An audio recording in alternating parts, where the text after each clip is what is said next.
Siuslaw Valley Fire and Rescue and Western Lane Fire and EMS Authority.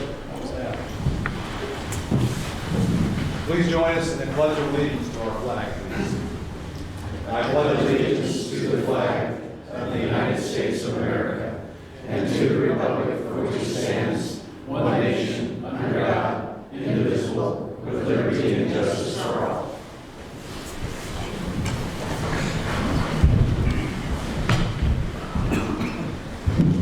We'd like to proceed with a roll call for establishment of a quorum. Start with SVFR. Director Polisi? Here. Director Spade? Here. Director Hickson? Here. Director Green? Here. Director Burns? Here.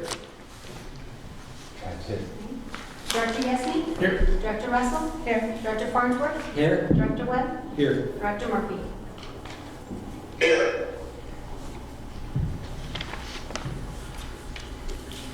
WLFEA? Director Yesney? Here. Director Farnsworth? Here. Director Green? Here. Director Hickson? Here. Okay, and now roll call to establish, approval of the agenda. Let's start with Western Lane Ambulance District. Director Yesney? Oh, do we, I guess, let's ask first, do we have any potential additions or changes? Hearing none? Director Yesney? Yes. Director Russell? Yes. Director Farnsworth? Yes. Director Webb? Yes. Director Murphy? Yes. Director Polisi? Yes. Director Spade? Yes. Director Hickson? Yes. Director Green? Yes. Director Burns? Yes. Director Yesney? Yes. Director Farnsworth? Yes. Director Green? Yes. Director Hickson? Yes. All right, this is time for public comment, opportunity for the public to address either of the three boards that are here this evening. Maximum time for public comment is 30 minutes, and each speaker will be allotted 3 minutes. Is there any public comment this evening? R.J. Pilcher. You are there. Do I need to be up here? Yes, please. I'm R.J. Pilcher. I volunteered on the last cycle of the Budget Committee for the Ambulance District. And while I went through the budget process and went through the contract, I have to say I was concerned. I just want the boards to know that as a member of the Budget Committee that I'd gladly and be willing to sit on any work sessions concerning the contract, contribute what I feel is needed to adjust, with adjustments to keep the district viable going forward. So just want you to know that I'm here.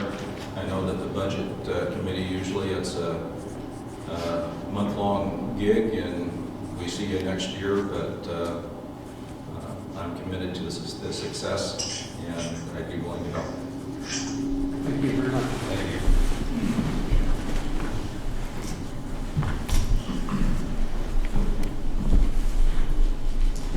Okay, if there is no more public comment, we'll be closing the public comment session at this point. And we'll move on to approval of the minutes. Has everyone on the Siuslaw Valley Fire Board had opportunity to read through the minutes of the last meeting? Yes. Any changes, additions, subtractions, suggestions? No. Adjectives you'd like to add? No. Okay. Then in that case, got to get a motion to approve the minutes. I'm so moved. Thank you. And second. Okay. And the minutes are approved. We'll take a roll call vote on that. Then we're fine. Yeah. So all those in favor of approving the minutes, say aye. Aye. Anyone opposed? There you go. Okay, for Western Lane Ambulance District, approval of the regular meeting minutes from January 23rd, 2020. Any comments, additions, deletions? I move to approve the minutes as presented. I'll second. Okay, we have a first and a second. All in favor say aye. Aye. Aye. Are there any nays? No opposed, so passes unanimously. So for Western Lane Fire and EMS Authority, I'm going to assume there is no discussion or comments or corrections, but are there? If none, ask for a motion to approve. On So behalf- moved. I'll second. Motion and second. All in favor to approve, please say aye. Aye. Any opposed? Passes unanimously. Okay, and we'll move on to a review of the monthly financial statements for all three entities. Thank you. Good evening, everyone.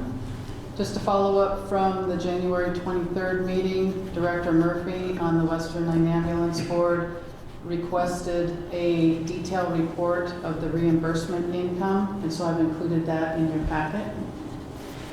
And I can review that if you'd like, or if you have any questions, I'll be happy to answer them. Just in a nutshell, the Sayusla Valley one is a little bit more extensive just because we've got residents out at outer stations who reimburse for electrical every month.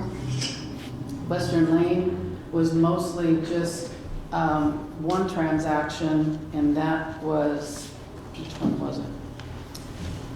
I had it right here. It was when Sayusla Valley needed to get on board with the image trend. It was under the Western Lane ambulance contract, so Western Lane paid for that additional, what would you call it, Matt, a subscription? And so that was the 11,812 was a reimbursement from Sayusla Valley to Western Lane Ambulance to pay for that fee.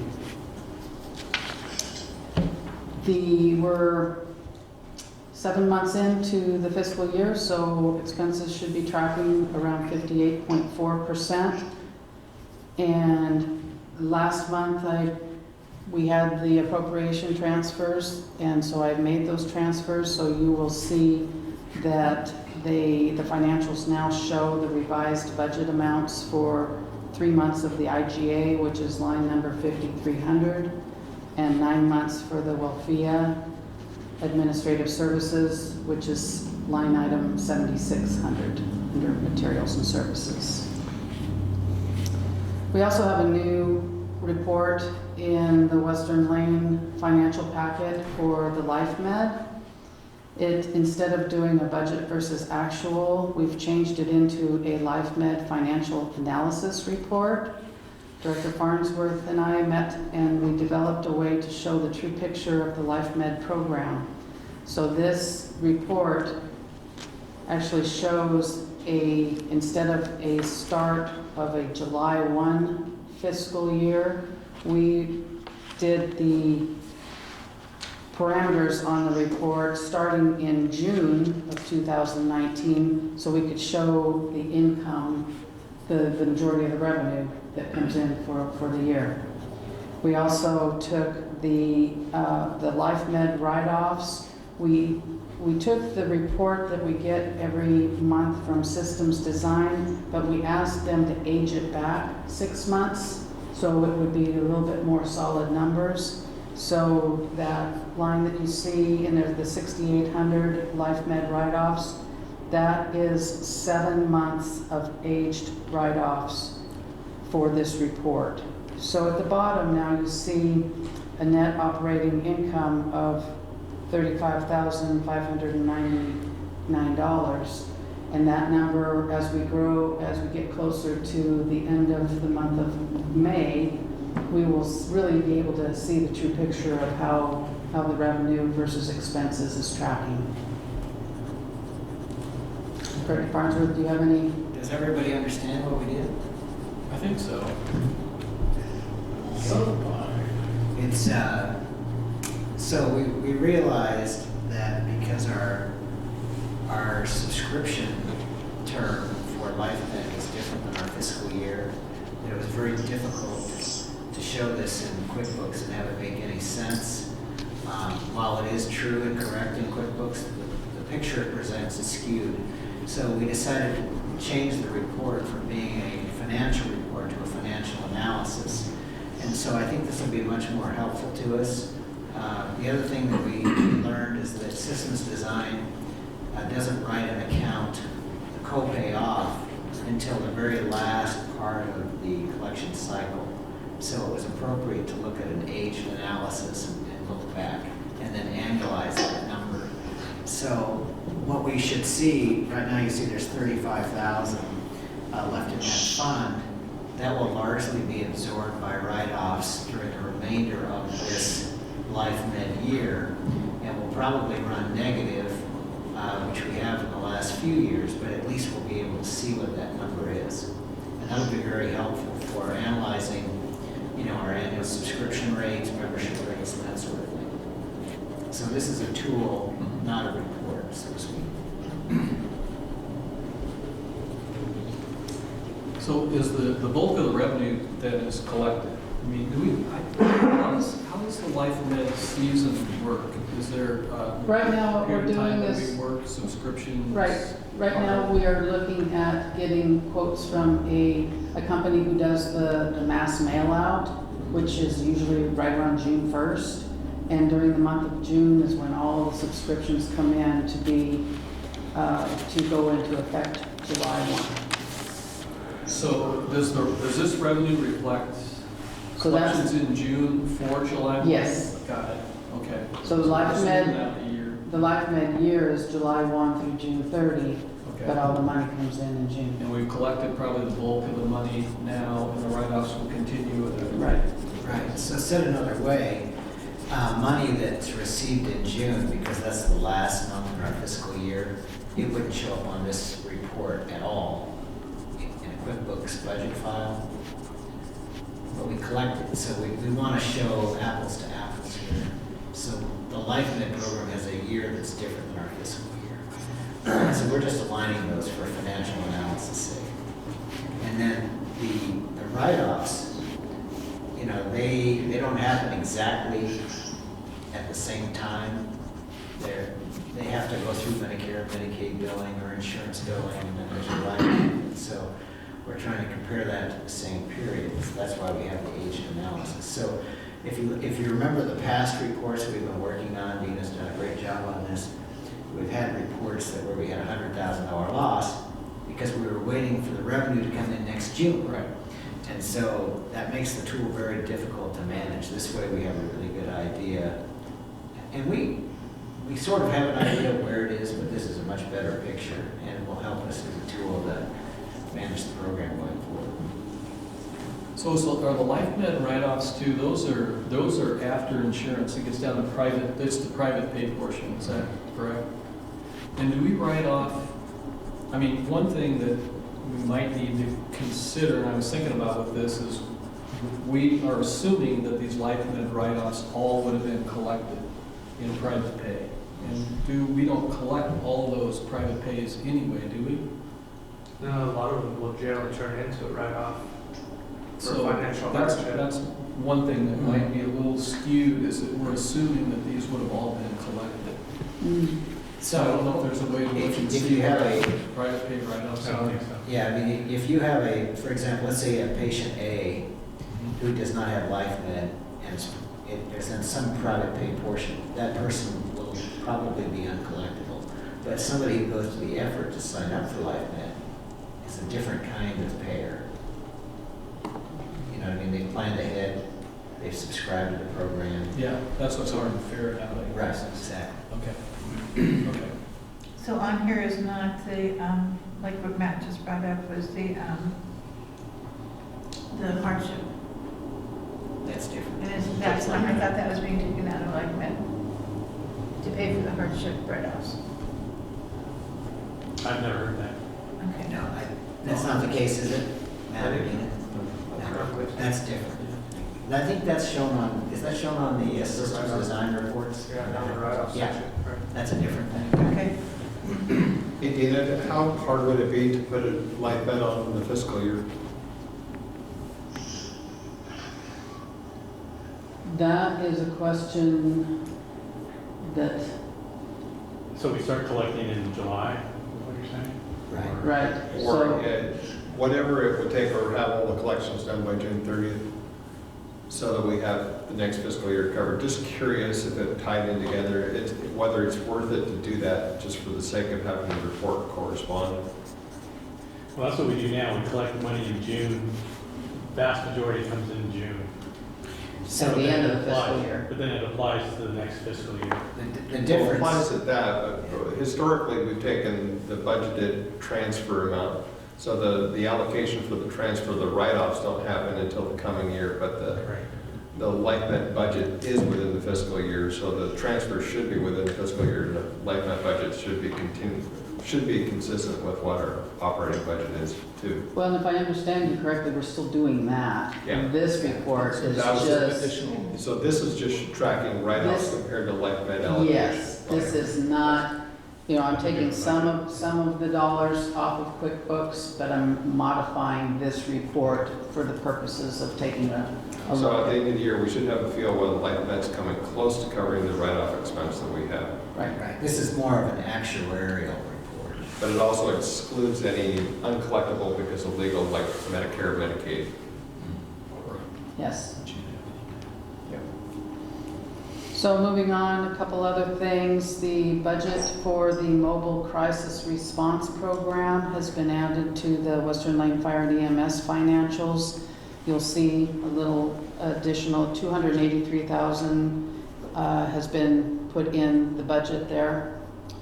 And I have submitted the first reimbursement request to Lane County for $43,061. They have received it, and they said the check would be in the mail on March 6th. Dean, can I ask on that too, do we incurred the expenses, some of those expenses in the WLFEA financials? They're all of the MCRs and the authority financials. Okay, but we don't have any revenue yet, so Right. do we need to start recording a receivable so we don't get, expenses way ahead of our? Yes. Okay. Yes, All right. Is it a one-for-one for the budget that we have here? yes.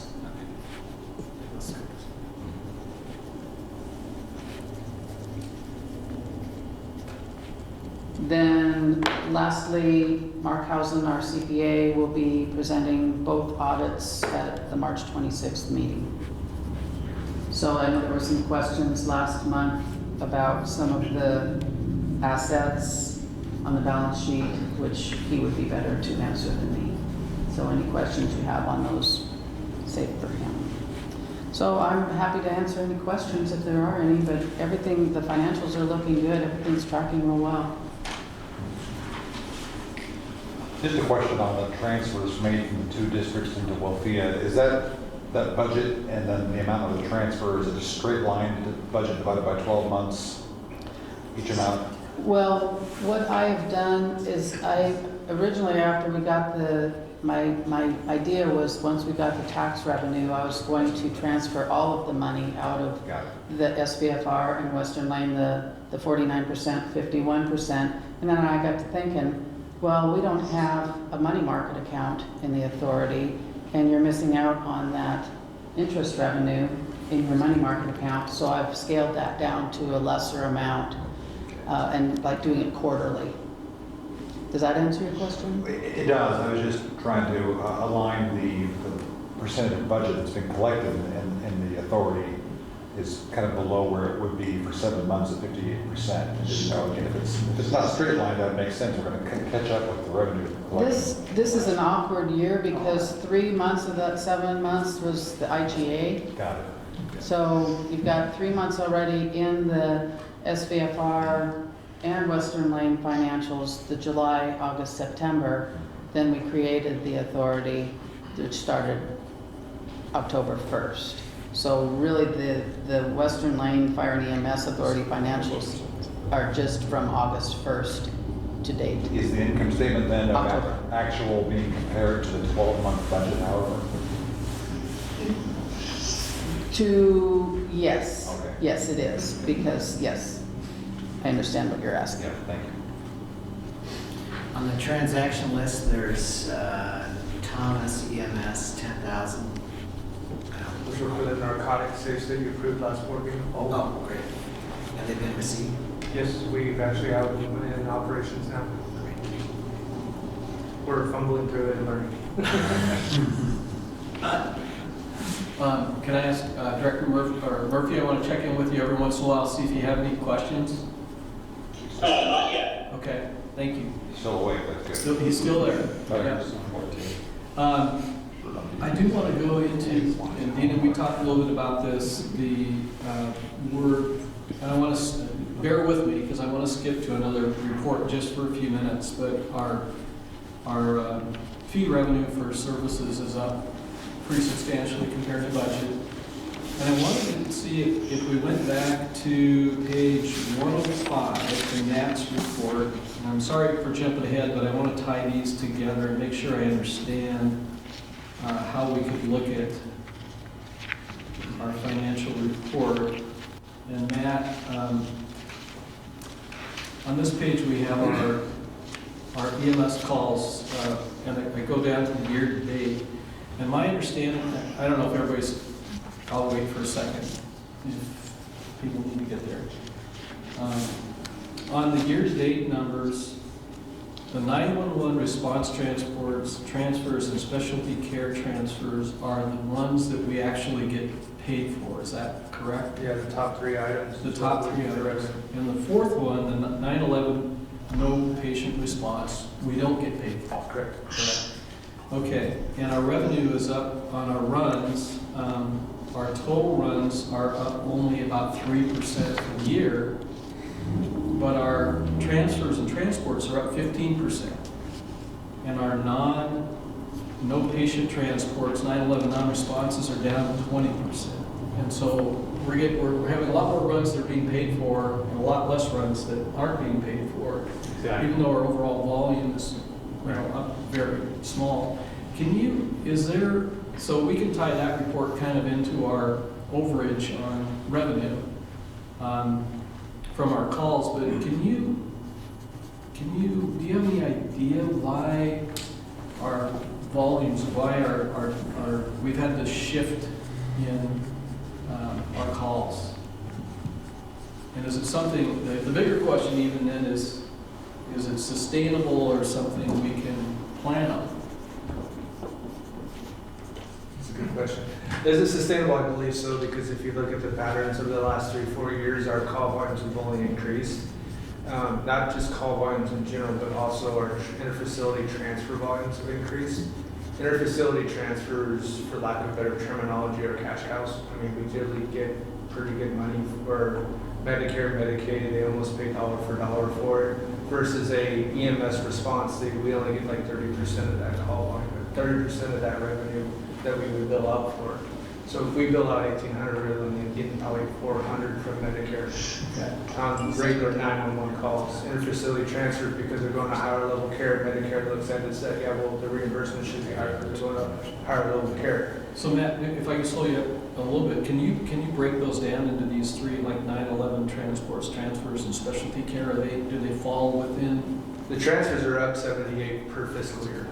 So is that the one, the cash cow one, or Yeah. which? Okay. Right. And then just regular call volume transports were up 79 per fiscal year. Is that something working with systems design? Have they helped code some of the specialty transfers? You're asking a really good question, but it's not just a single source. There's multiple reasons why I think there are reimbursements that went up. There's in fact, from going to the adjustments we made in our pay rate schedule, there's monies that would be increased there from out-of-district residents that we would bill more for, to our report writing being actually more, and our supervisor captains are reviewing the reports, making sure they're getting caught, system design doing a better job as well. Many phone calls throughout the week I field with system design and work through what can we get out of this, and is there any way we can bill for it. Of course, we know with Medicare and Medicaid, they kind of handcuff us, and it goes through a financial hardship or a write-off at that point. Transfers is definitely a big issue of why it has increased. 78 transfers in a fiscal year so far. That's quite a bit, and if you break it down. So I mean, it's not just I wish I had A plus B equals C answer, but it's really a multifaceted answer to why we've had these increases. What demographic, if you could guess, are the transfers attributed to? Is it mostly Medicare patients? Is it non-Medicare patients? Is it? I would say, just given their demographic population of the age group of 65 and over in the area, that most of it is going to fall into that category. And we have a run logbook that we keep track of, and every once in a while I'll go in the office and I'll see 78-year-old, 80-year-old, and it's daunting to see the number of that high of the age group. I'd like to point out too, that when we look at the specialty care numbers, these are based off the image trend report writing. I don't think that the revenue is coming from the specialty care transfers per se. I think we are capturing more revenue to the specialty care transfers because we are doing more transfers. But I question that number every time. Well, we're plus 62. I don't know if we're truly plus 62, but this is what we gather from our image trend report writing software. Fiscal year to date, we're up 291 calls. That's 10%, basically. Like more than 10%. 3%. Oh, that's in bold. Yeah, that's fiscal year 19. It doesn't have. I think we're up 3%.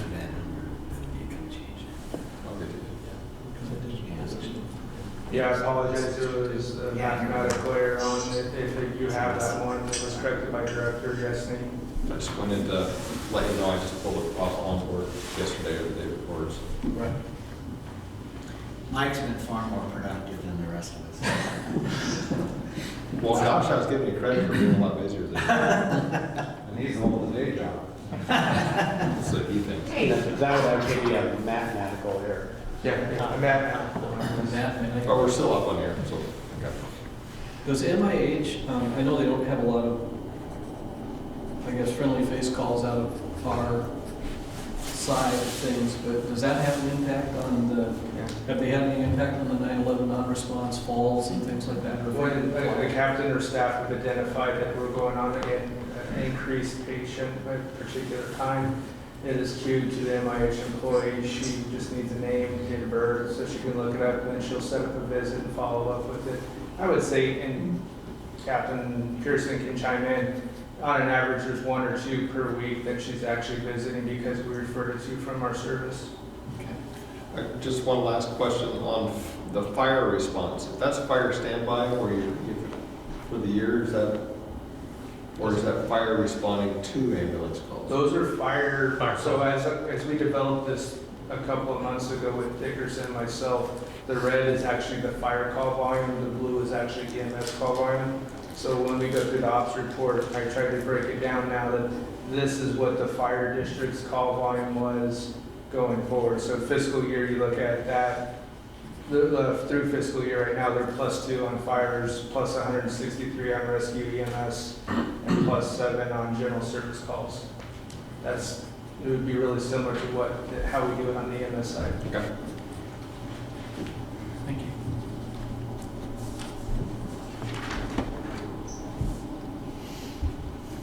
Any other questions or comments? I don't think it's a review, right? We don't need a Correct. Okay, thank you.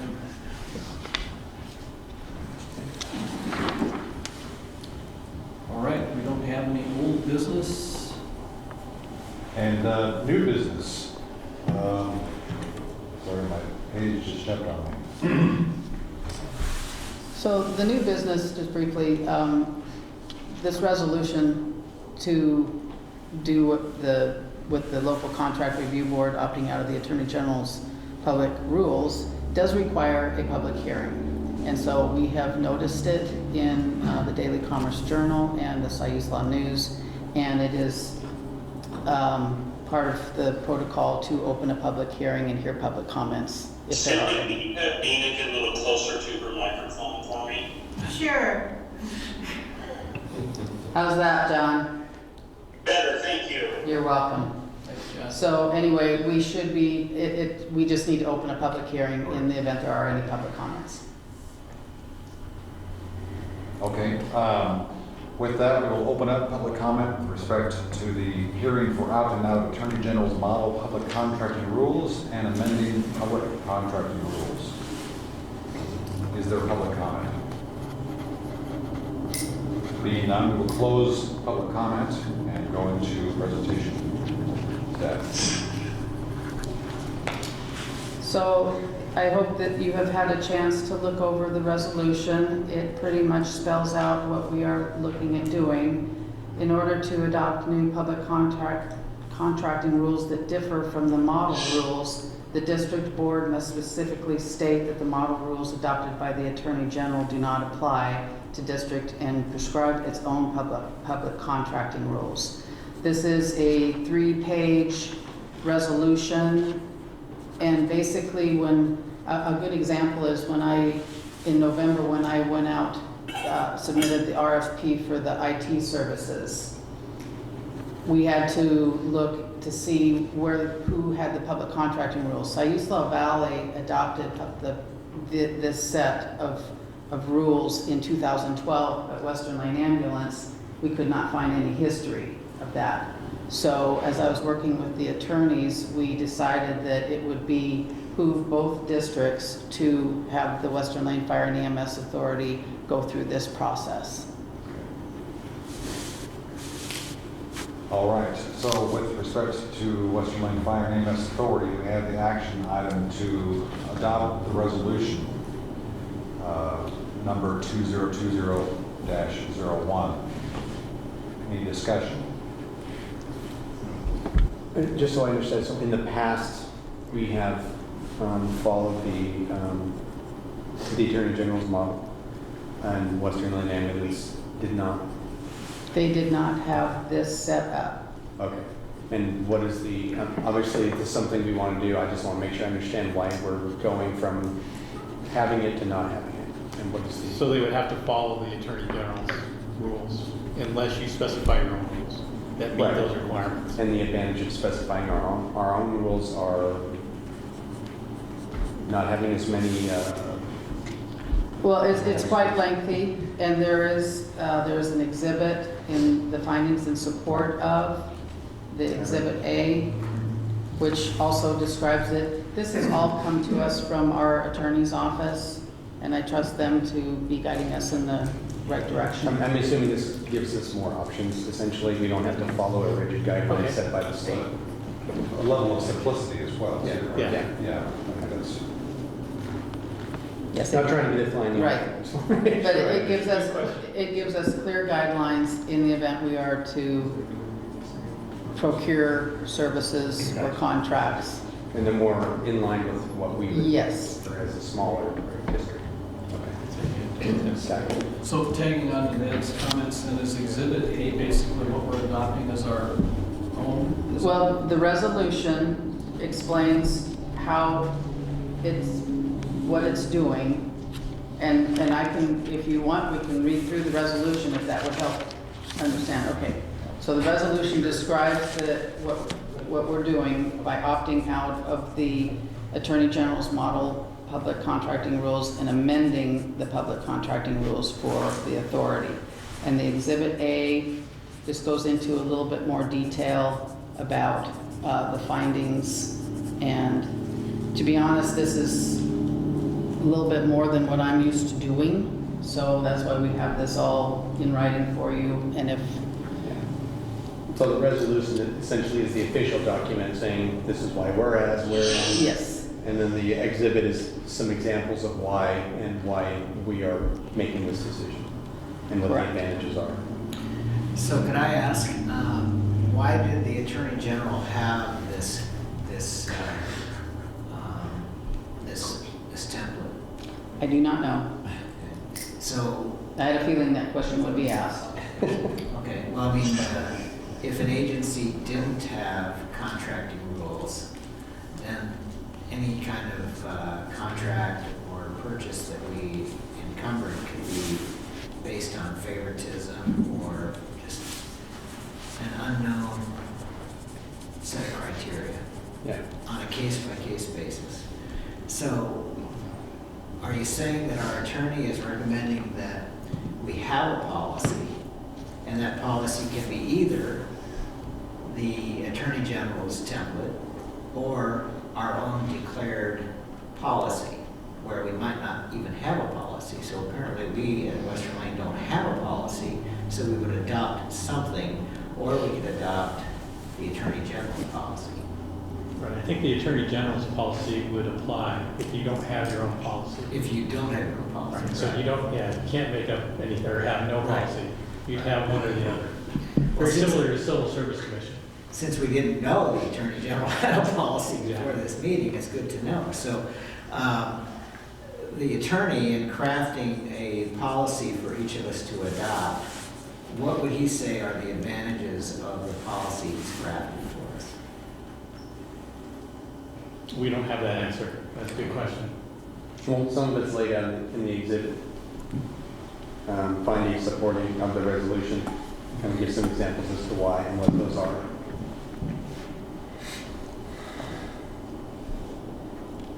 And I think it makes sense that, WLFEA, SBFR, Western Illinois Ambulance all have the same. Well, I think there's an advantage to having a policy. I'm just not sure why our policy would be any different than the Attorney General's policy. That's my question. Just from what I read through it, it seems like the Attorney General's is more generic, and it has a lot more restrictions. Whereas ours, this resolution tends to be tailored a little bit more to our specific needs as a smaller district. Size of our district. It's a one-size-fits-all is sort of the Attorney General's one, and this is ours, and this is the one that fits us. Well, I cannot recall a time when we didn't follow a good model for contracting anyway. I think we've kind of done what's here. There's basics in any contracting effort. There's competition, there's no favoritism, and you're looking at the merits of what's being provided and the references of the person providing it or the company providing it. So Yeah, you're not going to see any difference in how we do right, business. and I don't anticipate that. I was just curious what the genesis of it was. My guess is the Attorney General had established this as sort of a fallback position for any districts or situations that may find themselves, such as in Western Illinois Ambulance, that maybe didn't have one. At least there's something, and there's some consistency regardless of whether you have your own policy or you don't have a policy. At least there's some ground. So, Well, what I think is important is for the public to know, in the public interest, that our effort is to use as much integrity in the contracting process as that intended by the Attorney General's template. But we can do that with our own template as crafted by our attorney. I think that's important. And this came out when we were doing the IT contract. We found out that we hadn't adopted this policy. Right. So we started putting that together. And this resolution certainly reads as it's steeped with ethical behavior. Yeah. There's no question that Very it's first. to do the right thing, so. to discourage favoritism in awarding public contracts, transparency, operational budget. I mean, it hits all those points. So with those comments, I would make a motion to approve resolution 2020-01. Great, there's a motion to approve the resolution. Is there a second? I'll second. Motion and second. Let's do a roll call. Director Yasny? Yes. Director Farnsworth? Yes. Director Green? Yes. Director Hickson? Yes. All right, there is a second action item, which is to approve the IT services contract. Open it up for a discussion from the board. And maybe we've discussed this or if it's in here, but could you, for the benefit of the board and those listening, what is the process of getting the word out that we have this need? And there's certainly laws or rules they have to comply with to provide the RFP, but how does a prospective vendor find this out? How do they learn about this opportunity to provide this bid? Or do we call them and say, hey, we've got this, are you interested in providing the bid? I knew of X amount of IT services in the Lane County area, and I also heard of, in talking to somebody else, I got feedback on who to send this out to. Okay. So I selected the ones that I knew that were out there, and I sent them the RFP, Okay. and so we got 4 proposals back. And there's no criticism that I have of these 4 proposals of these companies. I'm just curious as to how we publish this somewhere and make it available to anybody to bid on, or we, based on you said, your referral and call on them and ask them if they're interested. Yeah. Okay. And the referrals, or the IT company we were thinking is Diamond Inc., is that correct? I'm just kidding. Just making sure you're awake. So I did put an agenda bill in your packet, which talks about the expenditure required for awarding the contract to Step Up IT Services. And I gave a little bit of a background that, we sent out the RFP. Each company came to do a site visit. We did interviews. There was a selection team that included Chief Dickerson, Chief House, Shannon Sheets, and myself. And the 4 of us were unanimous in selecting Step Up IT as the company who would best meet the district's needs. And at the end of the agenda bill, I talk about what Step Up did to impress us. They came on to their interview with a PowerPoint presentation. They asked us many questions during the interview, as well as us asking them questions. They have a very extensive onboarding process, which is up to like 600 questions that they go through from start to finish to see how we're set up and how they can do their best job to take over. They provide an asset management plan and budgetary projections for scheduled upgrades and capital projects. And they are more expensive than the other proposals we received. 2 out of the 4 just gave us a rate sheet per hour, and it's very difficult to try to compile how many hours it's going to take for services, whereas the other 2 companies, Step Up and one other company, just gave us a flat fee per month. There were also options. Step Up gave us a reduced program that if we had an IT person on board on staff that could do a lot of the IT, there was a discounted rates. But since we don't, we opted to do the full management services. Dean, I believe the answer to this question will be yes, but I feel compelled to ask it. So the process we went through, you believe, complies with the resolution policy we just approved? Yes. Well, and it seems to me, given that we're in the business of first responding, I think, getting even if it's a little bit more, making sure that we have a good IT service is super important for us as opposed to, just a general business. So with that said, is there any other discussion? Just one other question. So we are approving the contract. Do we have to approve the budget appropriation as well, separately, or is that? No, because we have the money in the budget. As I stated, under appropriation required, we do have $30,000 in capital outlay. Okay. We will most likely have to do an appropriations transfer before the end of the year, or not. Maybe we'll just see how that goes. Right now, no. No. May I ask, on behalf of Western Maine Ambulance District, so what would our costs be here? I'm trying to figure this out. So it shows a $3,300 monthly. Is that just the onboarding fee, or is it? So there's a $3,300 onboarding fee, which in the event you approve the contract, we start tomorrow and we work through the month of March to bring them on board. There's a, what they call it, a get to know us. There's a term that they use. They do a meeting, they come in, they go through all of our IT for Western Lane and for Sayusla Valley. And that would be very extensive through the month of March, with the intention of the cutover date being April 1st, where the Lane Council of Governments is done operating our IT and Step Up is now managing our services. Okay, so will this expenditure be paid for out of our budget or out of WLFEA? So it will be out of WLFEA, which will be funded 51% Western Lane and 49% Sayusla Valley. So does this address our security concerns, about our firewall.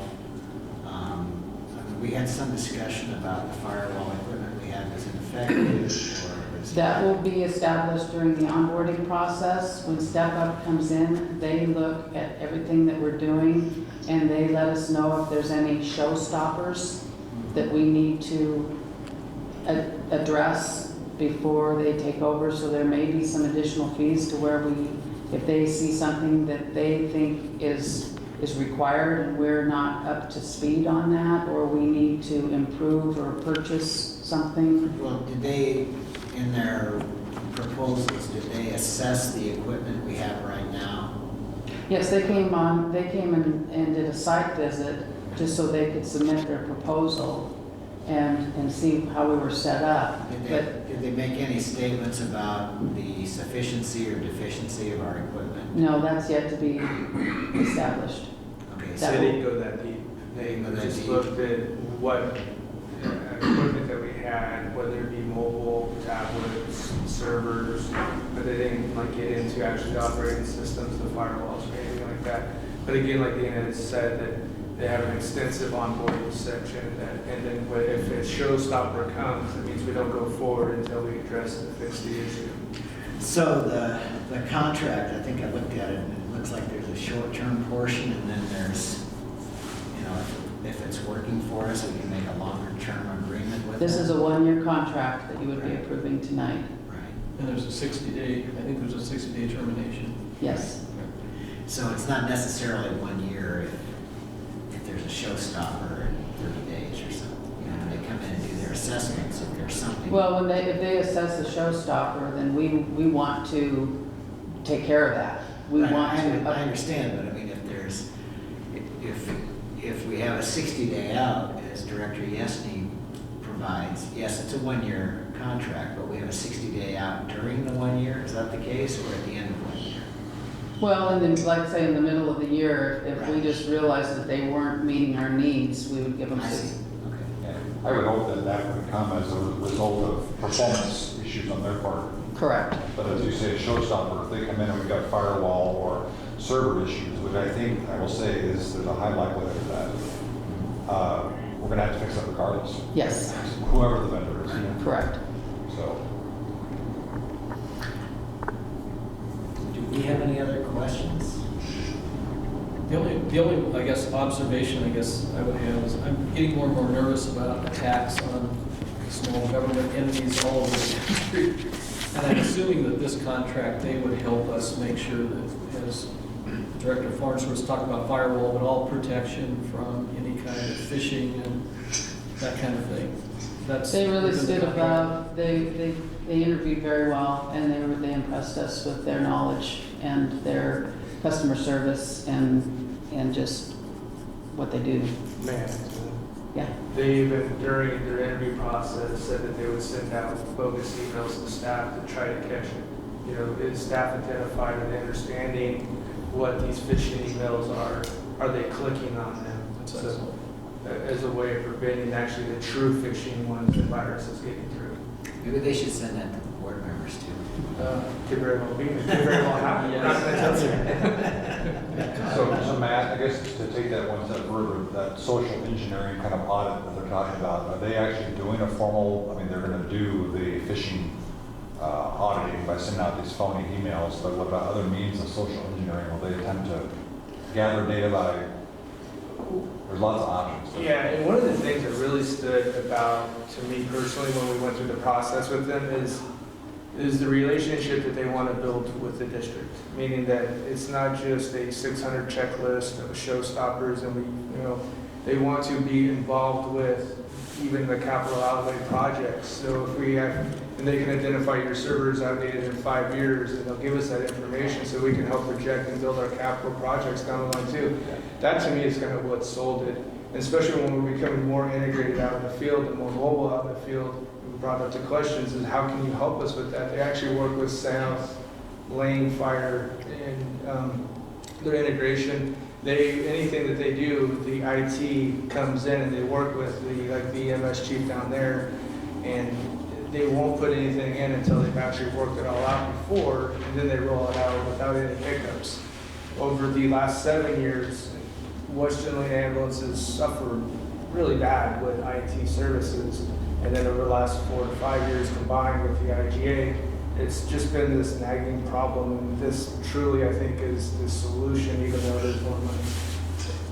Well, I'd like to make a motion to award the IT services contract to Step Up IT Services LLC for $39,600 and to authorize Chief Schick to execute the IT services agreement and all associated documents as presented on or before March 1st, 2020.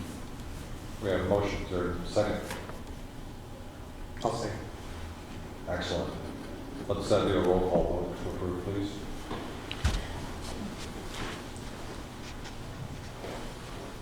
WLFEA, Director Yesney, Yes. Director Farnsworth, Yes? Director Green, Yes. Director Hickson. Yes. Unrelated to the contract, can I just ask a follow-up IT question? Are there staff that have remote access to the server where you might can have sensitive documentation? No. Okay. Great, thank you. Okay, we'll go to item number 7, under new business, Western Lane Ambulance District action item, approved list of surplus items. And I'm trying to find the document, sorry. Oh,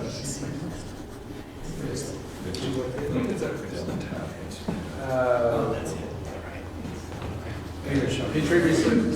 Previously, the directors had Dell venues, and there was needed to declare them what we found a need within the MCR that they want them. And the MCR program would actually reimburse the value of what we set for them. So in order to move forward, we just need to declare them. Is that, is there potential for any kind of HIPAA type information to be on there?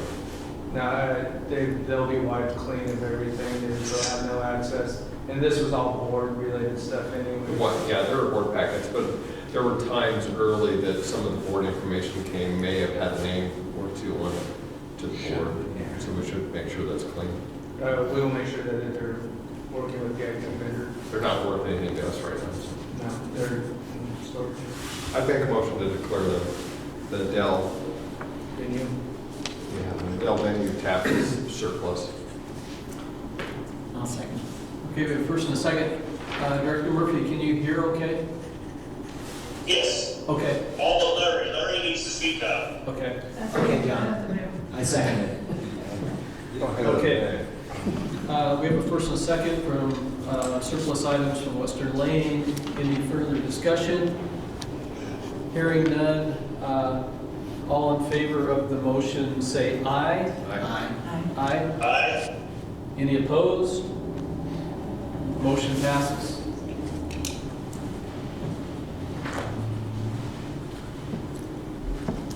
Okay, next on the agenda, we have a Sisseton Valley Fire and Rescue action item to appoint Civil Service Commission. Yes, so right now, SVFAR has a Civil Service Commission. There are 3 citizens that are on that board. They're 4-year terms. They were appointed in 2015. So we are, and of the 3, 1 member has decided not to continue, so we'll be looking for a 3rd person. But we're requesting that the board reappoint John Egar and Abe Bernard to the Civil Service Commission. We should be meeting at least annually, but it's been dropped by on the wayside for the last couple of years. Civil Service Commission, they handle hiring process, termination process, they're involved with that. So we get citizen input on those processes. So we're looking to reappoint those 2 members, and then we'll be coming back with a 3rd once we find a 3rd person willing to serve. I'll make a motion to reappoint those 2 members as named by Chief Schick. I'll second. All right. Any other conversation on that? Okay. Then we will approve that motion for those 2 to be reinstated. And sorry, I lost my train of thought. Sammy got me all mixed up here. So the motion carries. Yeah. Aye. Are we doing that? Yeah. Well, we're doing that. All those in favor? Aye. Anyone opposed? There we go. Do we have a timeline on who the third person is? Like when they have to be appointed or? I've put out a public service announcement, and so we are accepting applications up until March 20th, and hopefully you will have a couple of options to decide on who to appoint at the March 26th meeting. Okay, so do we have like a hard deadline on that, like legally or something? No. 2 is a quorum, so officially now we have a quorum. We have no hiring process underway, so Okay. we're good.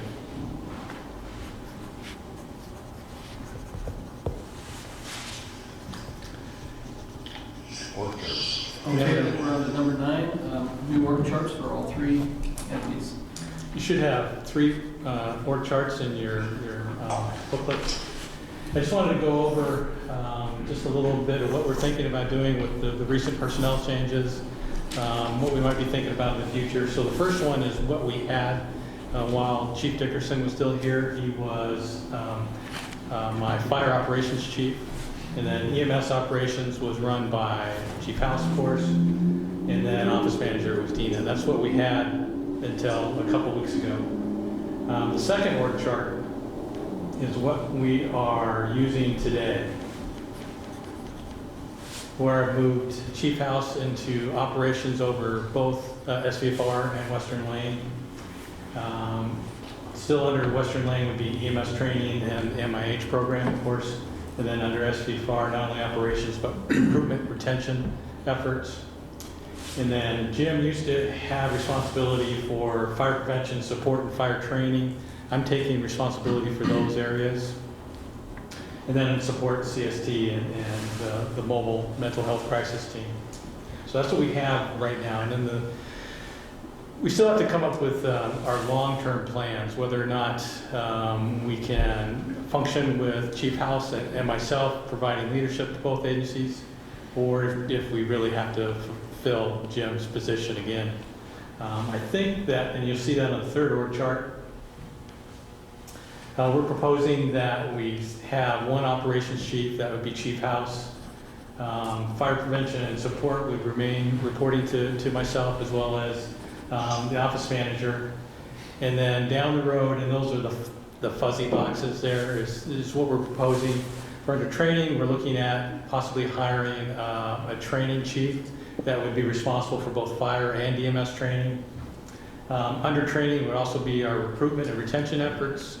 So new volunteer firefighters that come in would report to training their first year until they get all their certifications, and then they'd be assigned to the operations division. And also under operations would be that quick response unit that we've been talking about, that would report directly to Matt. I think if we do decide that we want to bring in a second operations chief, so go back to fire ops fire ops and EMS ops, it would take us at least 3, probably 6 months to actually hire a new chief officer. So I think in the interim, we're going to be on that second org chart. I think it's going to give us a great opportunity to see how it's working. You know, are we all overworked? We actually needed an extra person. And so I'm proposing that we go with that second org chart with Matt doing operations for both agencies. It's been working great for the last couple of weeks. Matt's made a lot of progress working with both sides, so I think it's working very well. Plus on the Western Lane side, we have some fantastic captains that are working there. They can handle the majority of the issues that come up like they've been doing anyway. So I think Matt splitting his time is really not going to detract from the Western Lane side. But it's something that, of course, that we watch very closely.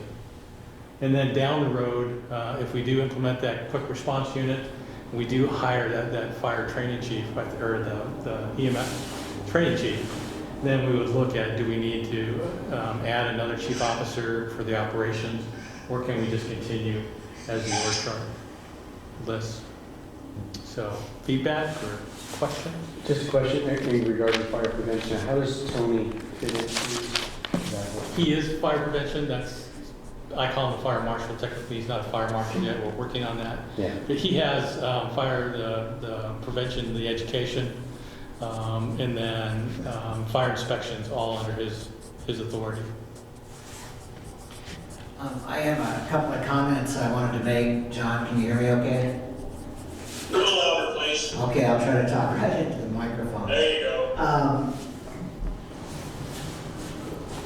I'm a little concerned. I think that Matt is doing a terrific job for us, and I'm so proud of him, and he's done a great job at the ambulance district. And I'm very concerned, I don't know if my other fellow directors share that concern, but great things have been happening in our ambulance district with him at the helm. So congratulations to him for the great job he's doing. I'm very concerned about the ambulance district just having a part-time leader.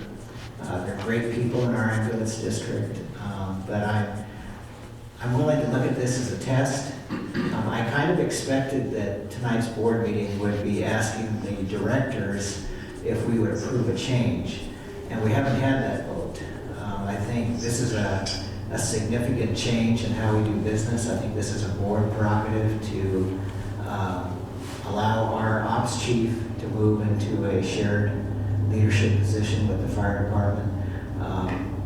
I think it could be an opportunity for savings and synergy. I think there could be a lot of good things about it, but I would like to look at it on kind of a test model, as you just mentioned, for 6 months and see if it really makes sense. You know, I can see that shared staffing does a few things for us, but it also hurts us in other ways. You know, we need to look at leadership development, succession plans. We need to look at, you know, overtasking any particular individual, whether it's Matt or you, Chief, with so many different responsibilities. And we don't want to lose, I guess, the good mojo, you know, because we're spread so thin. So I'm concerned. I would like to have seen the proposal to, instead of saying, well, this is what we're doing now, I would prefer to have you brought this to us and said, we're considering this option. Do you think it's worthwhile, and should we approve it for 6 months? Because I don't think we want to let Matt go you know, too far afield from what we feel is the reason we hired him for the job he's in, because we think things are going so well.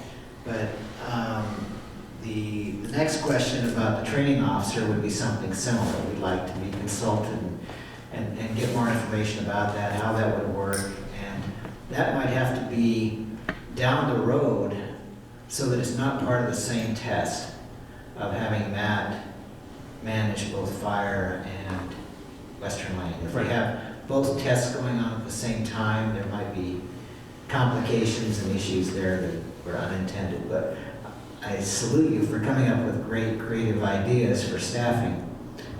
But I think that is a board prerogative. Thank you. Sure. I would, Okay. Go ahead, John. Can you hear me okay? Because I got a lot to say.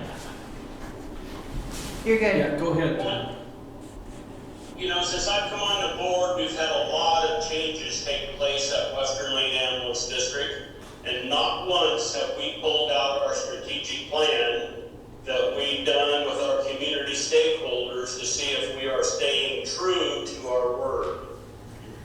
And I am not ready to approve these organizational charts, number one, because I don't believe I've had enough information for me to look at that it is good for the ambulance district to lose our operations chief 50% of the time. And then when we done WLFEA, it was to be brought to me as administrative services and to oversee administration. Now all of a sudden we're wanting to throw in a QRU vehicle in WLFEA, and I don't think that was the intent.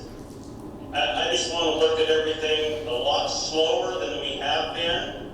If we're wanting to put a QRU vehicle in WLFEA, are we going to put a fire truck in there next and be on our way to a full-blown merger that we're not talking about?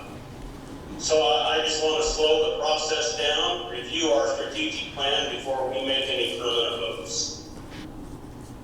there's no timeline on that third org chart. I mean, I'm not anticipating 3 months or 6 months. It's whenever we were ready for it. Thank you. Did you hear Chief, John? Yes. Okay. I'm understanding the chief is basically recommending, maybe not the exact words, but it's what Larry said, this is what we have. It kind of is a test. So I agree with that sentiment that this, need to kind of figure this out and see if it'll work. I guess the added question, I know this isn't the venue to discuss this, but I think eventually the board needs to understand, is does this create a pay equity concern for the organization from a liability standpoint? And we've challenged a senior officer to take on more responsibility. Is the compensation correct? Then does that mean there's an appropriate range or disparity between that individual and the head of this, the CEO of the organization? So I think all these questions need to be addressed, but I think it really is just, let's see if we can make this work, and then come back with probably a formal organizational plan. Can I make a recommendation? Yes, Director. One more thing, and I think when we proceed, we ought to do the first step in a workshop session where they bring everything to us, we lay it all on the table, they bring us a plan, and we can ask a lot of questions in a workshop setting and just have good conversation. So have a workshop dedicated specifically to the organization. And any changes, anticipated changes that they would anticipate. Yeah. And comparing it to the strategic plan at that time? Yes. Okay. Can I For you, sorry. Oh, I'm sorry. I was going to make a suggestion, a recommendation, if I could, that we go around the room and hear from each director, and you can certainly pass if some of us have comment, but I'm just curious if that would be okay, if we could just go around the room and hear what people are thinking. We'll start with Not enough information yet, just thinking. Okay. Pass. Well, I support this as the idea of continuity in the operation. I know we're not speaking about a district merger, but as far as operational continuity, this seems to feel like a good idea, but I would underscore that we need more information. Part of which is I'm still a little unclear on is if the two district staffing model look like this, but we can now operate it like that. I need some of the dots to be connected as to how that works and why it's even possible. I mean, with the biggest concern that does someone like Chief House, we're saying here, now do 2 jobs and please don't fall over. That's a concern. And end up the equity as far as compensation is a concern I had too. So. Just a few things, actually. One of them, I think on one hand, we're in a unique position given Matt's experience with both fire and EMS. I don't know if we move into this model and then at some point Matt leaves, my only question is, will we find someone who's capable of operating at that level? It's certainly possible, but I think we're in a position where we're fortunate to have that. Secondly, I don't know why, but in my mind, I kind of saw this coming already, so I wasn't really surprised by it. Thirdly, as Chief said, we're trying this out and see how it goes. I trust in the fact that given everyone's experience here on that end of the table, if it's not workable, they're going to be the first ones to say, no, this was a bad idea, it's not working. I think Matt would be the first one to say, this is too much and I'm not operating at the level I want to because I'm being spread too thin. So I trust that if it's not working, they're going to let us know about it. So I mean, at this point, I think we should check it out and see how it's working, and then regroup and say, okay, maybe 3 months from now, or maybe sooner than that, how is this working out? Is it feasible long term? Is it not? Is it feasible if we make some changes? Get the board's input on that, and like John said, to have some sort of a workshop to sort of reevaluate where we are in a couple of months and say, so how does everyone feel about this? Is this a good idea or not?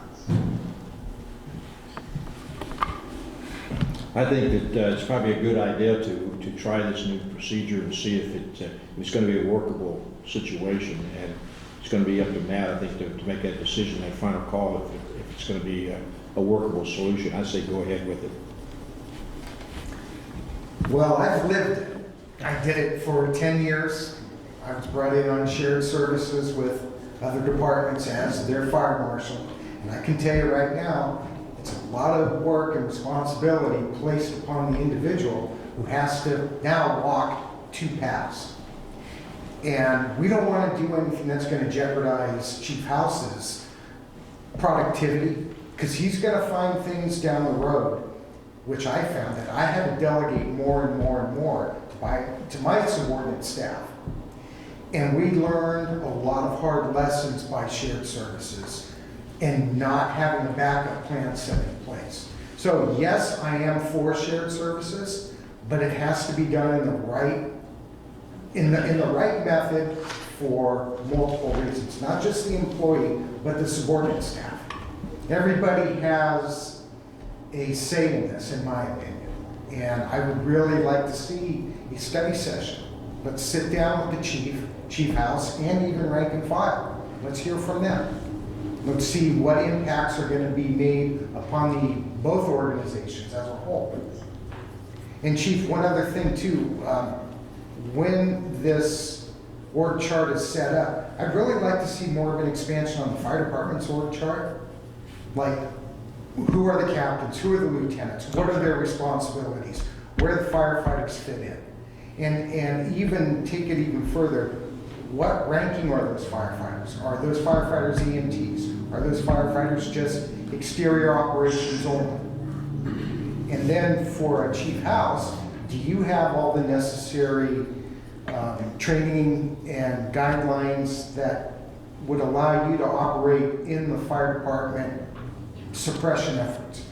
Basically, can you run an incident command staff?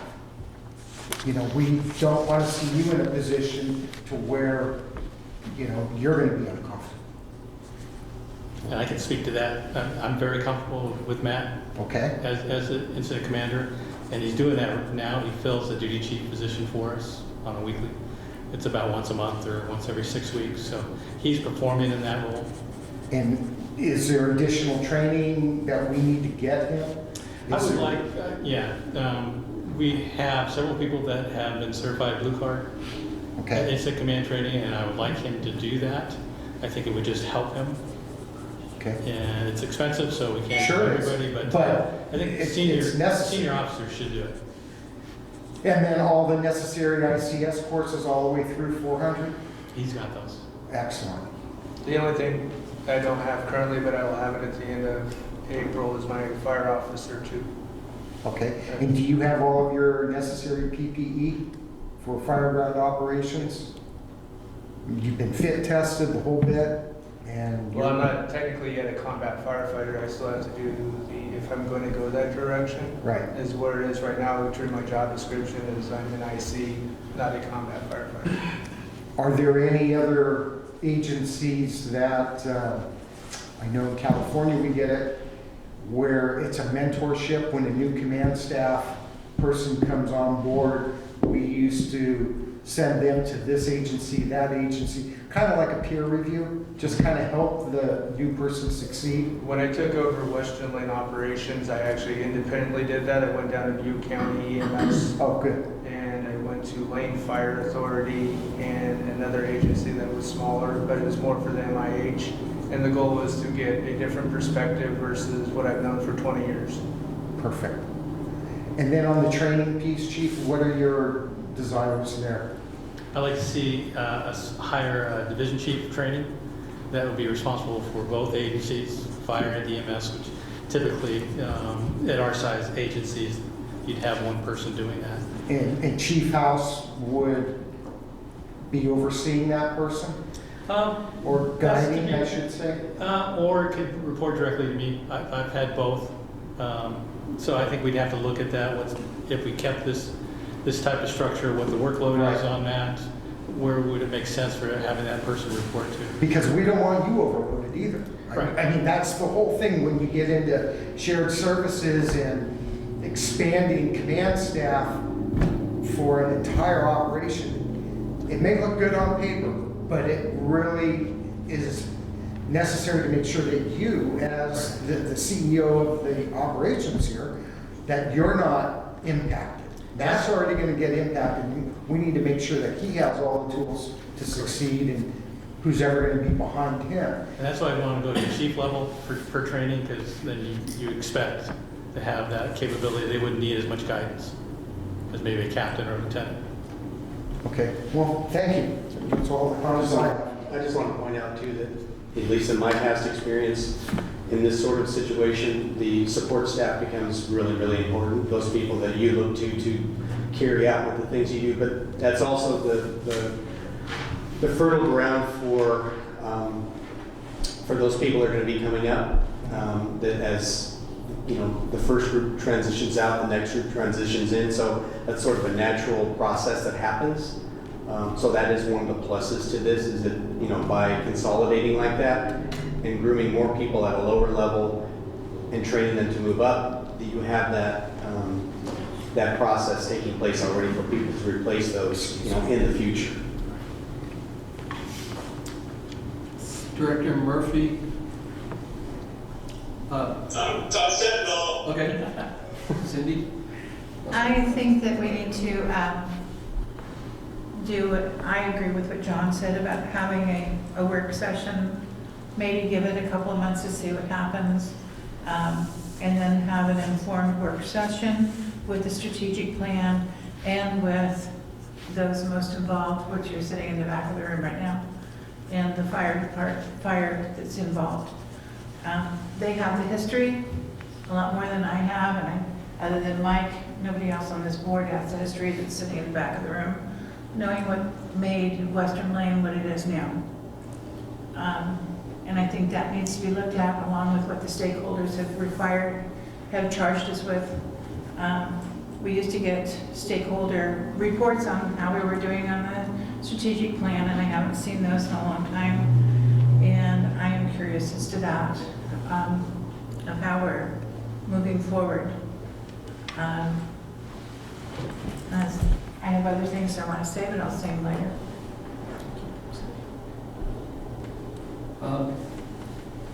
My understanding is we, in the interim, will move ahead with org chart 2 then, and that we will be discussing ramifications of what would happen with org chart 3. That would be down the road. Okay, down the road. And one thing is, I think when something comes up like Ops Chief Dickerson leaving, this is our opportunity to try this. So if we were to fill that position, you've lost that opportunity maybe for a long time. So I'm also in favor of what everybody's kind of been saying, that we give this a try. There's a lot of great comments. Thank you all for those. There's a lot of issues, comp and budget impacts, all kinds of things like that too. I guess my question would be in the workshop, and I love the idea of a workshop on this and specifically, and would like us to develop some measurable goals so that we can say whether or not it's been successful. I have no idea what those would be. You know, maybe it's continued adequate response times. I don't know what would be on the fire side, but we have kind of lacked having some goals anyway to measure our success. We look at financial statements and number of runs, but we don't have any quality measures. And is there a way we can come up with a couple, a very simple set of measures that we can, at the end of 6 months, maybe look at it and say, is it working? How do we measure success of this operation? So maybe we could do that during the workshop as well. But I'm in favor of trying this out moving forward and then having further discussion on where we move from there in the future of the district. I can use both microphones and speak in stereo. I appreciate what you've done. This is exactly what we hired you to do, to figure out how to manage the people.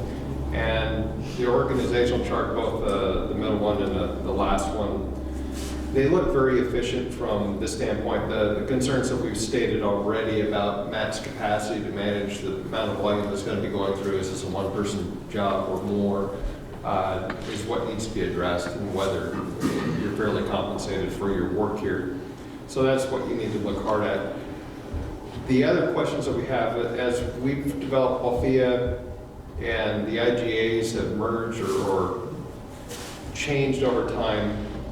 The strategic plan we did 4 or 5 years ago needs to be updated. Rather than a workshop, we should get into a full-blown strategic plan session, and it should be joint. The gravity of the districts right now is bringing so close together the operations that we need to define how close we are going to be and what are the pros and cons for that. Matt's has been really a positive thing for Western Lane Ambulance. We don't want to lose him for Western Lane Ambulance, so we want to continue his control what he's brought to Western Lane needs to be continued. So that's a big concern. Beyond that, keep doing what you're doing. I just have a couple more comments. I think that if we're going to do a test of this process, we ought to not change the conditions of employment, pay or benefits during that test. I do think that when somebody takes on greater responsibility, we will understand that better in 6 months if it's successful. And then we can make decisions about pay, PERS, and all the other things that go with that. And Ron Green makes a good point. We have, a salary structure for our CEO on down, and so we need to look at a lot of issues there. The other question I had is, in a work session, I'd like to explore the captain designation for supervisors of the ambulance district. I don't think the board has ever reviewed that with you, Chief. I only heard about it anecdotally. I'm not sure why we would do that, what benefit it has to the district. It might have ramifications otherwise, so I think that's valid for discussion during a work session. Sure. So I want to say also that I don't think it's fair for Matt to do a job that he's currently doing in 40 or 50 hours, whatever time he spends, and then he does this other job for us, and now he's spending 100 hours a week doing it.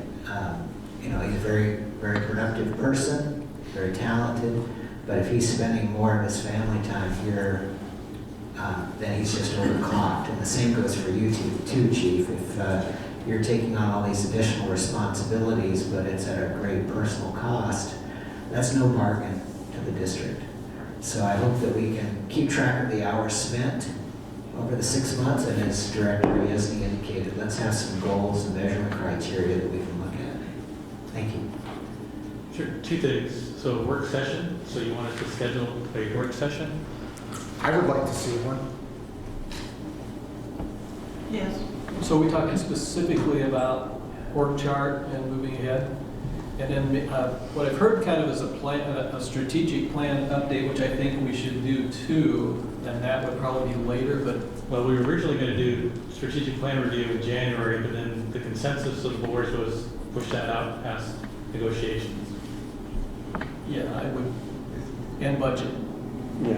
But it seems that they kind of need to exist anonymously. I mean, the plan and the budget season is going to be upon us. If any changes are going to happen, we need to think about it now. Yeah. So I think work session, yes. Planning session, they're all together. I mean, it's strategic planning. Rick, Yes, John? our strategic plan can't be too much later because that is designed to be our #1 budget driver. Right. I agree. That would be an all-day commitment, but I think let's more do than it. day. Yeah. More than that. I think the last time wasn't it 3 days that we spent in strategic planning? You said here on Saturday. Well, Mike, was it 3 days we spent? It's 2 or 3 days? But, I mean, it seems to me that we also, in order for us to come up with our strategic plan, we need to see how this works first. So we need to do this first to see whether it's a workable thing and whether that is the pyramid or the design that we want moving forward. And we can't have the strategic plan until we figure out if this is going to work. So it seems like we should have that first for a couple of months and then maybe do a combined workshop / strategic planning and just put everything on the table and say, okay, is this working? And if so, what is our strategic plan to make it work? But if you put it past April or so, by then your budget is being produced in May, correct? Or it's starting actually, it started last year being produced, let's face it. If anybody went to those workshops. But, so if you're pushing it out then to May, if we're looking 3 months down the road, then by then your budget is almost a done deal. And so if we're gonna, we somehow have to figure out how we're gonna get this figured in to the new budget we're gonna present and justify it to the public and to our staff. You know, that's a great point. I don't think we're going to see tremendous changes in our strategic plan. I think it's a good start on a strategic plan. So I hope it'd be nice if we could have an updated strategic plan to start the budget process. Absolutely, but I don't think we're going to see big changes. So if we push it out a little bit. What if we just compare it to the strategic plan we have now? Yes. To give this a couple, like 1 or 2 months, and then pull everybody in and compare it to what we have now as a strategic plan, and then make that a future thing to re-look at the entire strategic plan to see if it needs to be redone or not. But for now, because we're coming up on budget season, we're in the middle of it really, that we need to act. We need to come through with a clear statement. And remember, we don't have to be in the same meeting to review our strategic plans. We have 2 different strategic plans. Correct. Well, we wouldn't be having this discussion if Matt weren't so talented. You know. Second that. And this is something that Matt and Jim and I have been talking about for 6 months, 7 months. We knew Jim was going to be moving on, so it's something that we've been talking a lot about and preparing. You'll notice the ops chief reports were shared at the board meeting, so we've been prepared for this. Your concerns are my concerns. I don't want to overwork Matt, and so that's something that, of course, we'll watch very closely. And I'm okay with hiring another operations chief if we need that. It was just, there's an opportunity to save funds. We have a person in place that possibly could do it for both, but absolutely, we're not stuck with that one plan if it's not working. Chief, how will the coverage work, nighttime coverage for ops? Would you and Matt be rotating weekly? We have a duty chief position. Right. So that covers it. And then I respond as well on major calls outside my responsibilities as duty chief. So that wouldn't change what we're doing right now. Okay. And that if one of us are out of town, even when Chief Dickerson was here, we were always in, hey, I'm out of town. So there was always a chief officer staying back in case big incidents or personal issues arise during the weekend or evening.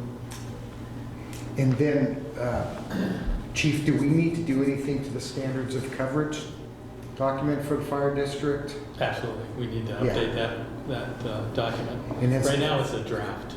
And has Chief House seen it, so he's up to speed with it? Did Chief Dickerson sit down with you with it? Yes, sir. Okay, good. How would it be if we proposed that the 3 chairmen get together with Chief and design a work session plan and a strategic plan with timing and come back to both boards with a plan that's no later than the next meeting? We're not starting to even get late, but would that work? So we have a proposal? Yeah. I think that's a good idea. The only question would be, is that those 3 individuals also represent a quorum of the WLFEA board? Yes, it'd probably have to be a public meeting. Yeah. Which should be okay. Be fine with me,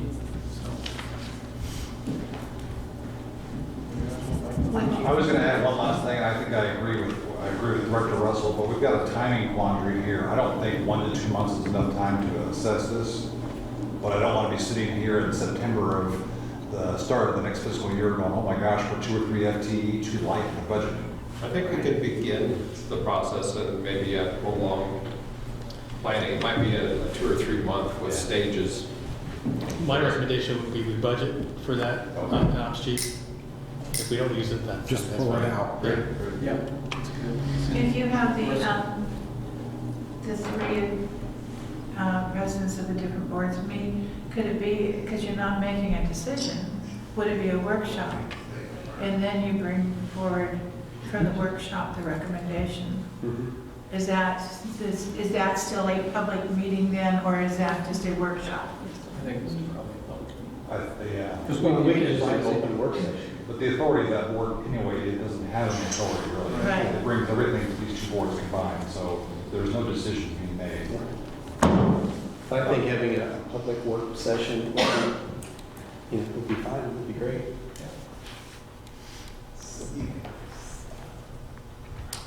I think Director Farnsworth had, I don't want to put words in your mouth, but recommended some kind of a consensus vote or something on, did you want to pursue that?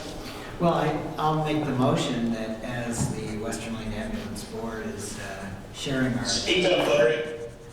I'm sorry about this microphone, John, I'm kissing it. It's your- Anyway, I'll make a motion that we adopt the second organization chart here for a test, sharing our ops manager with SVFR for 6 months, and that will include the process of coming forward with a strategic plan, measures for success, and evaluation, and then we'll reconsider this decision in 6 months. I'd second that for discussion. Okay. So first and a second, I don't know if this is, we got to watch getting too far towards operation, but I think this is an organizational change that we're really maybe giving an opinion vote on, let's put it that way. And I think the discussion for me, the 6 months that you're stating on this actually gives us the timeline in order to develop the next strategic plan and determine where we're going forward, which way. So that all works for me. Other thoughts or comments? I'm okay with that. Okay. Anything, Cindy?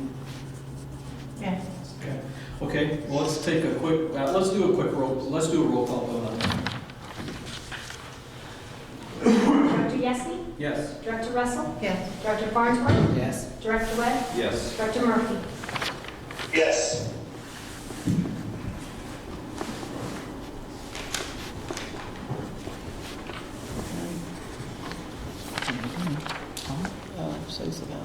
Okay, Director Polisi? Yes. Director Spade? Yes. Director Hickson? Yes? Director Green? Yes. Director Burns? Yes, sure. Do you want to make sure you have a motion and a second? I don't know if you want to vote on it or not. Well, can I matter of, is this a board action item for, I mean, it seems to be. One more of this. I think it's just like a consensus of opinion. Okay, yeah. It's not an action. Because I don't think we want to step on operations. That's Yeah. true. Well, I'd like to let the CEO be the CEO, but I agree that, Agreed. I think you have consensus is what you have. Yeah. We all said yes. Thank you. So we're ready for staff reports? Larry's good. I mean, John, sorry. John's good. John's good. He's pushing paper clips around. It's plug it in. Chips. Yeah. Chief, okay, thank you. So we had our OSHA consultation inspection, went extremely well. They looked at, safety programs, we have written programs, our safety committee, chainsaws, our organizational statement. So they looked at a lot of different things. And what I was really concerned about was our training program. Do we have our documentation in place? Had a lot of turnover and turmoil in our training, but everything went perfect. No serious findings, no findings at all. So it was, I was very pleased with that. Thanks to Kyle Roscoe and Andy Gray, they handled, this was an SVFR inspection. They handled all that with the training documentation and it went really well. So the next couple weeks, we'll have some public presence. Both agencies will be at the Education Expo, which is this Saturday, 10 to 2 at the high school. And I think there's, close to 100 different agencies going to be represented there, so it's going to be really interesting. And then on March 5th, at the community fair, we'll have both agencies represented as well. I'm not real familiar with the community fair. You guys may know more about that than I do. But we'll be there. Generally, the fire chief is in the dunk tank. Yeah, I'm at a conference. That'll be 6. Yeah. My ops chief will have to fill that. You gonna delegate Yeah, that? that's for fire. So I told you about the Western Lane vacant property, about the crosswalk that's going in. I did request that they move it to a different street.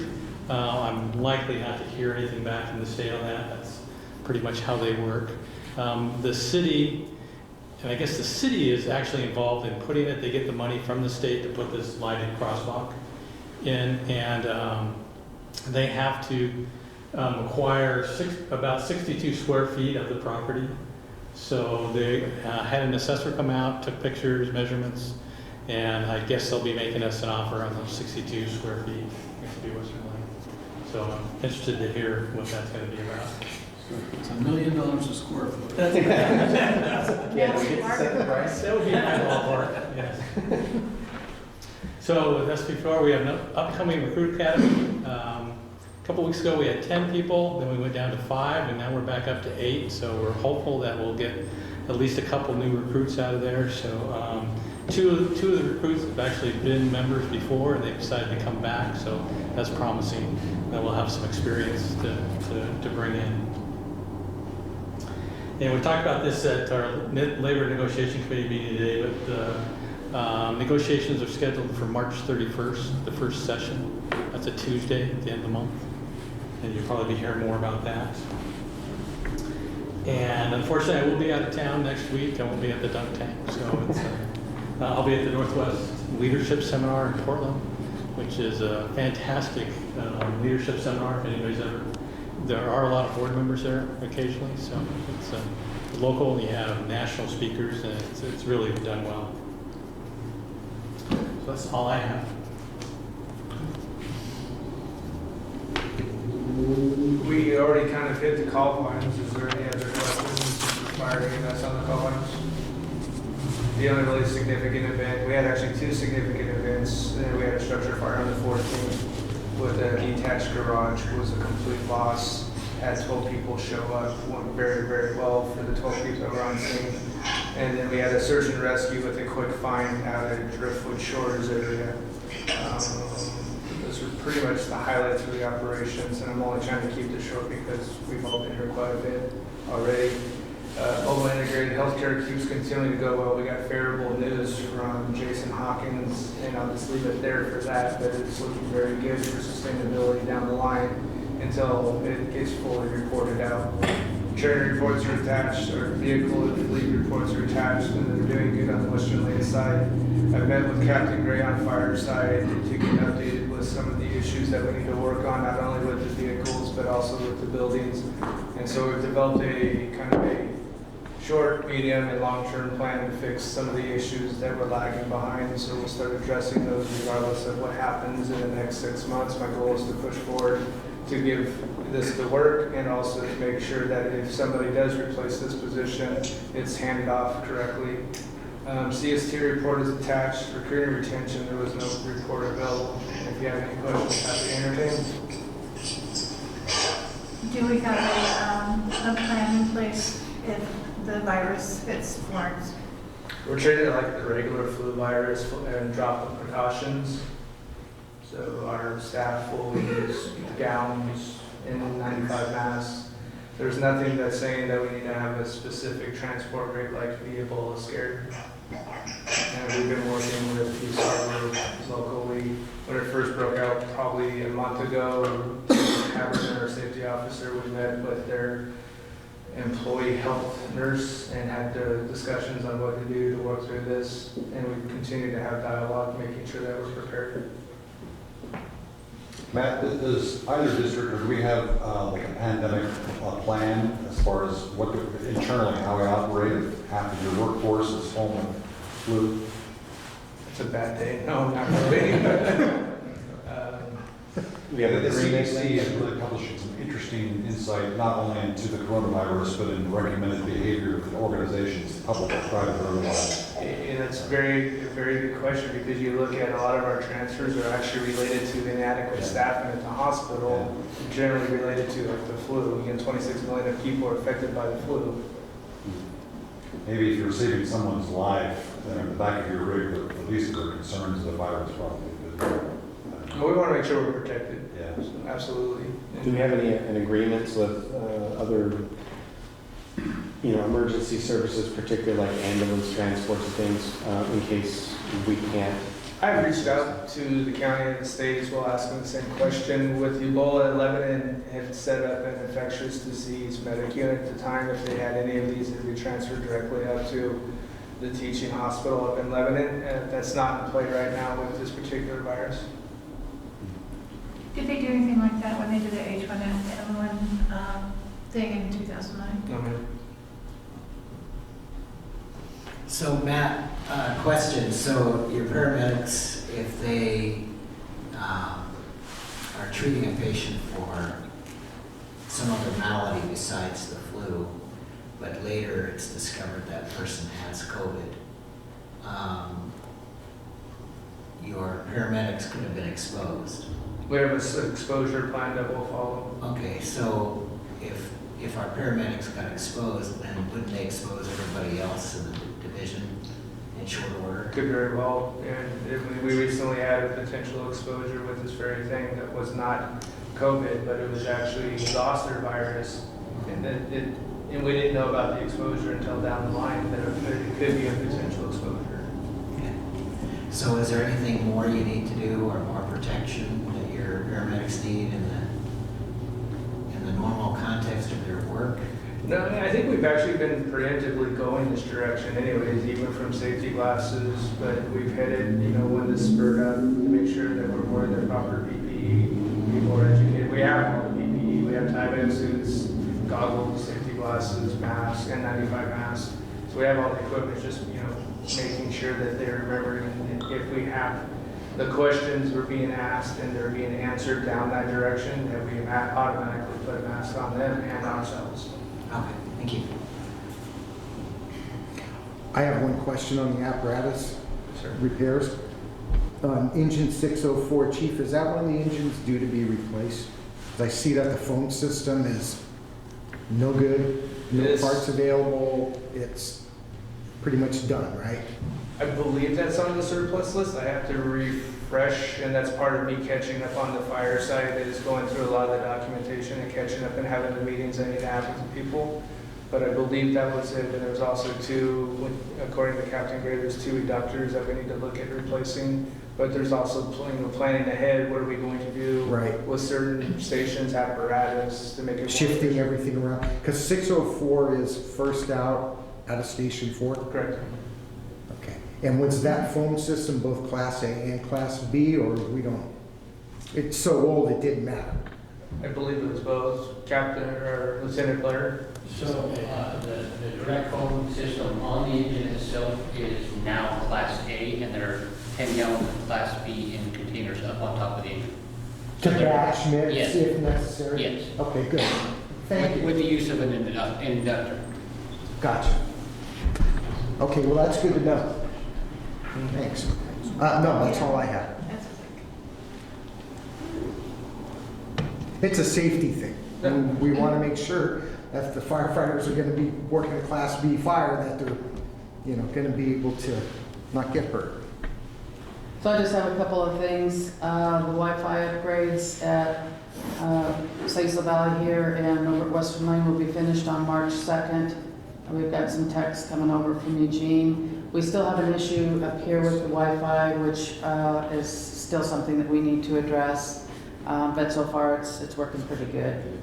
We also, all staff changed over to a higher security login for our computers. A couple weeks ago, we all have a minimum of 14 characters, and all the computers will go to sleep after 15 minutes of activity. And we, Chief House and all of the admin staff attended the 2020 local budget law training over the last couple weeks. So we're ready to go for budget. And I have published a public service announcement for the openings on both budget committees and the Civil Service Commission, and hopefully we'll get some applications and you can award those positions at the March 26th meeting.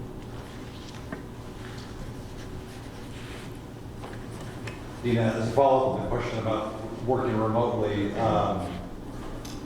QuickBooks, we migrated to a complete cloud-based system, is that correct? That's correct. And so all of the financial entries that you do for managing can be done from any PC, or is it restricted to IP addresses here? Oh, no, that's true. I could log in at home if I wanted to. I just, not to dwell on pandemic concern, but if someone as yourself, key and people that are responsible for operations had to work from home, there'd be certain things you couldn't do. Yes. You're in the quarantiners. Yeah.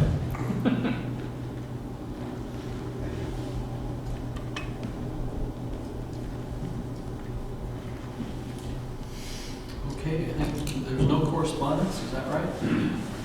So we're on to director's comments.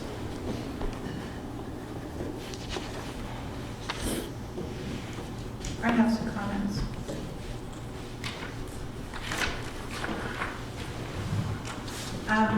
I want to talk about where we are and where we're headed. This sort of ties in with what we were talking about with the organizational chart and looking at the strategic plan. Through the last several months, I've had an increasing concern in regard to Western Lane Ambulance District, and I feel that we're spending more and more money and we're not getting anything for it. But in some ways, I feel that our service is decreasing. Putting a paramedic with a basic to do a transfer, what if the patient crashes on the way to their endpoint transfer? There have been, I'm sure there will be cases of this happening, and they need to pull over and protect the airway or do life-saving measures to stabilize the patient so they can continue the transfer. Doing this, you now have a basic and a paramedic doing that job, and at its very best, it's very difficult, even with the right mix of skill level. Also, I have a huge concern about the lift assist calls, the QRUV, whatever the initials are. Just the other day, there was a lift assist call, and it ended up being a code 99 where they arrived on scene and the caregiver was doing CPR on the patient. If you're sending out a lower level of paramedic or basic to do these calls, and that's all they're doing, they also lose their skill level and their chance to increase their skill level by being parked over here at the firehouse instead of with all the other paramedics to be exposed to other experiences to increase their knowledge level. When there is a lift assist call, it's not always just a lift assist, it can be from personal experience of working in the ER. I've seen it where there's strokes, there are heart attacks, there are low blood sugars, there are broken hips that need to be transported into the ER, and not just pick them up off the floor. We do have a share of that, but I think we have a responsibility to make sure we're sending out the right mix of skill levels. If we continue in this trend, we will soon be at the point of not being able to do all the critical care transports and care because they're not being exposed and educated. If we reach that point, then we will be forced to sorry, I lost my train of thought. We'll be forced to have to call for an airplane ride, a helicopter ride at great expense to our community members and our family members. It's a life-changing phone call. Or if we lose our critical care capabilities through Western Lane, then we're going to be having to call for ground transport when they can't fly in here and waiting for somebody to drive over here from the valley to take our patients back over to the valley, and then they're going to be parked in our ER for the extended period of time. And if you put that in the thought of your loved one, family member, neighbor sitting in the ER when they could have been over in Eugene or Portland or wherever at a higher level of care. You can't expect someone to care for a patient out of their scope of practice and their competency level, and I think we need to maintain that in this district. In all of this talk of how to change the model and how we do things, which relates back again to the organizational chart, we're not talking to people like Rossi, who was here when the district was in the infancy, how they worked it out in the early days to bring it to the point of excellence that we have, or that we did have. We are, I feel, on a downward trend, and it has to be stopped now. In this district, among our employees, we have a certain esprit de corps, and it's essential in this line of care for our community. It was a district that cared for the community, and we did that by giving them the best employees we could and taking care of those employees. And I feel this is essential to continue. I think it's time to stop. I think it's time to pause and really look at where we're headed in strategic planning and our overwhelming response to the stakeholders. That was when they called 911, they wanted to have our expertly trained paramedics come to the door. They don't care about the budget. They don't care about a lot of these things. They want that paramedic at their door knowing what they're going to be doing. In closing, I just want to read our mission statement and a quote from Matt House, our operations chief. The mission statement is, and this is on our website, to provide quick, efficient, professional emergency medical services, transport, and community education to the highest standards of excellence. And this is the part that I'm quoting Matt from.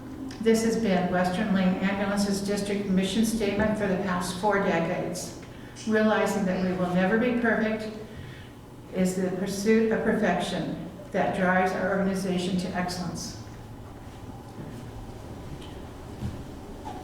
You want to see that for the record? Yeah, Holly, I'll send it to you electronically so you can put it in the record.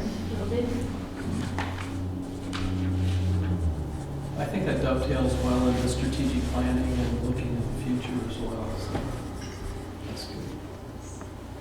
I have a couple of comments. First of all, a big thank you to the boards and staff for a really great debate tonight. I think that the public discussion was excellent on the position and the direction that's been proposed.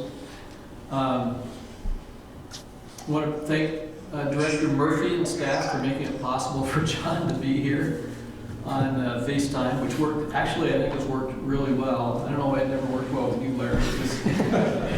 But that, thanks for making that possible to have Director Murphy here. Another thing to bring up, and I'm hoping the other chairs can chime in on this. It was recommended that the chairs actually receive the agenda for the meetings 1 week ahead of the scheduled meeting. So it'd be the Thursday before a Thursday meeting to review the agenda and approve it by noon on the following Monday with our administration, with chief administration, so they can get it published. I just want to reiterate that anybody who wants to bring up an agenda item from the board can just shoot it to one of us or to chief and copy whoever you think needs to be in, and let's make sure that if we have topics we need to discuss in these meetings, that we get them on the agenda. So I don't know if you want to add anything to that comment from a process that we just adopted. I thought it was a great idea, and particularly including other members of the board and having the opportunity to bring up things in advance. And obviously, if we can get them sooner, then we can all give it some thought before we actually get to the meeting. So I think that's a great idea.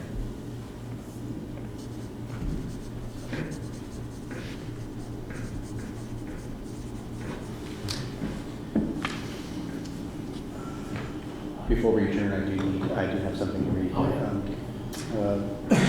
Before we adjourn, following adjournment, the SVFR Board of Directors will meet for executive session per ORS 192.660 to consider dismissal of or to hear charges or complaints against an officer, employee, staff member, or agent if the individual does not request an open hearing. Representatives of the news media and designated individuals are allowed to attend this session. Western Lane Ambulance District Board members are welcome to attend. All other audience members must leave the room. News media representatives and other attendees are specifically directed not to report on any of the deliberations made during the executive session, except to state the general subject as stated in the ORS. And the board may return to open session after this executive session. And that being said, the next joint board meeting will be Thursday, March 26th at 6 p.m.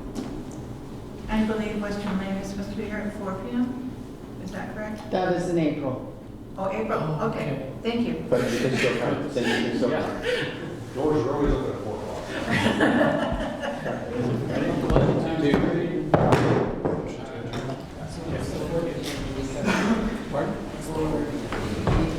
Consider a raise for the board of